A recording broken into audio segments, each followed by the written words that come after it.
પાટણ જિલ્લાના હારીજના કાતરા ગામના ખેડૂતો સાથે Aditya Birla solar project company દ્વારા છેતરપિંડીના આક્ષેપનો વિરોધ પ્રદર્શન કરવામાં આવ્યો છે।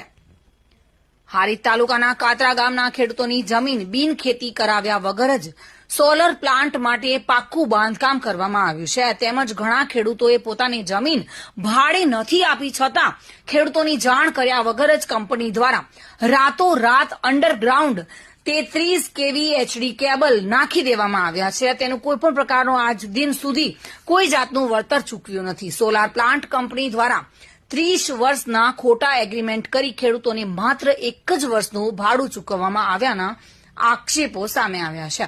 ખેડૂતોની જમીનનું એક સાથે ભાડું આપવાનું નક્કી કર્યું હતું। ખેડૂતો પાસેથી 29 વર્ષ 11 મહિનાના કરાર આધારિત જમીન ભાડે રાખવામાં આવી હતી અને ખેડૂતો દ્વારા સ્થાનિક તંત્રને રજૂઆત કરતા કોઈપણ જાતની કાર્યવાહી કરવામાં નહીં આવતા ખેડૂતોએ હાઈકોર્ટના દ્વાર ખખડાવી ન્યાયની માંગ કરી હતી।